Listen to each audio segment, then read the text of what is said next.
সবাই কেমন আছেন? আশা করি খুব ভালো আছেন। শুরু হয়ে গেছে নতুন একটা দিন ও শুরু করতে চলেছি নতুন একটা ভিডিও দিয়ে। এবার অনেক বড় একটা পার্সেল রিসিভ করেছি এবং এই পার্সেলটা নিজের জন্য নয়, এটা গাছের জন্য। নিজেরা যেমন ভালো মন্দ খায়, গাছকেও তো একটু খাওয়াতে হবে নাকি। আমার এক বান্ধবীর থেকে শুনলাম যে কোকোপিট নাকি গাছের জন্য খুব ভালো, ময়শ্চারাইজারটাও ঠিকঠাক মেনটেন করে, প্লাস গাছও ভালো হয় আর মাটিটাও বেশ ঝুরঝুরে থাকে। তো সেটা শুনে আমি ঠিক করেছিলাম কিনবো। তারপরে আমি অনলাইনে যাই এবং অনলাইন সাইটে যেয়ে এটা 10 কেজি আছে, 10 কেজি দুটো আমাকে ইট দিয়েছে, মানে 5 কেজি করে এক একটা দিয়েছে, দুটো 10 কেজি।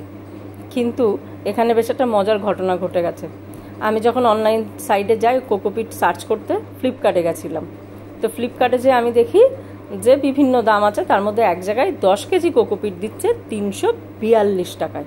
না মোরে বাবা, তো অনেক বড় ব্যাপার। যথারীতি আমি 342 টাকায় 10 কেজি কোকোপিট দেখে আমি তো রিভিউ দেখতে চলে গেলাম। এত কমে রিভিউ দেখতে যেয়ে দেখি প্রত্যেকে লিখেছে খুব খুব ভালো, ওজন বলুন কোয়ালিটি বলুন খুব ভালো। আমি সঙ্গে সঙ্গে অর্ডার করে দিই। আমার বান্ধবীকে আমি স্ক্রিনশট পাঠাই যে তুমি কোকোপিট কত নিয়েছিলে ফ্লিপকার্ট থেকে। ও বললো 120 টাকা করে।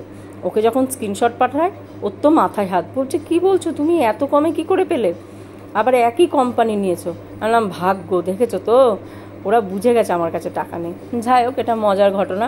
তো আমি অনেকটাই কমে পেয়েছি। কেউ যদি নিতে চান তো অবশ্যই নিতে পারেন, আমাকে বললে আমি শেয়ার করে দেবো। আর এই লিলিনগুলো বোনকে দিয়ে আনিয়েছিলাম, লিলিনের কিছু দানা, এটা হলুদ লিলিন, তার দানা, সেটা একটা হাঁড়ির মধ্যে মাটির মধ্যে এমনি ছিটিয়ে দিয়েছিলাম। সেখান থেকে দেখি বেশ কিছু গাছ বেরিয়ে গেছে। সেটাকে ভাবলাম তরিজুত করে রেখে দিই। কিসে রাখবো না, ঝুড়িতে রাখি। তার জন্য ফ্লিপকার্ট থেকে যে প্রোডাক্ট আসে তার বস্তা ঝুড়ির মধ্যে দিয়ে দিয়েছি, কোনো ড্রেনেজ কিছু করিনি। আর একে একে এবার হলুদ লিলিনগুলো বসিয়ে দিচ্ছি। অবাক ব্যাপার, এই প্রচণ্ড, মানে এই ভিডিওটা অনেক আগের, কিন্তু এই যে এত বৃষ্টি হয়ে গেল না, এই বৃষ্টিতেও গাছগুলো একদম সুন্দর আছে, কিচ্ছু হয়নি। এত সুন্দর ড্রেনেজের কাজ করে এই আপনার ঝুড়ির মধ্যে গাছ বসালে। আমি তো ভাবছি ছোটোখাটো কিছু গাছ এবার থেকে ঝুড়ি কিনে বসাবো। টবের থেকে অনেক খাটনি কম, হালকা, মেনটেন করা সহজ, এবং সবথেকে বড় কথা ড্রেনেজ প্রবলেমটা একদমই থাকে না, এই জল জমে যাওয়া, এই হওয়া। আমি তো ঝুড়িতে গাছ লাগিয়ে খুবই খুশি। আর কোকোপিট এখনও শুকায়নি, একটু ভিজা আছে। তার মধ্যে দিয়েছি মাটি, একটু বালি, আর একটু ফাঙ্গাসের জন্য একটু নিমখোল দিয়েছি, আর পিঁপড়ের ওষুধ দিয়ে মাটিটা তৈরি করে লিলিনগুলো বসিয়ে দিচ্ছি। এবছর না হলেও পরের বার তো হবে। এবছর চেয়ে চিনতে এনে লাগিয়ে দিয়েছি। এটা হলো গোলাপি লিলিন। যেহেতু পেঁয়াজ হয়েছে, একটা দুটো ফুলও ফুটেছিল, তার ভিডিওটা আর খুঁজে পাচ্ছি না, থাকলে শেয়ার করতাম।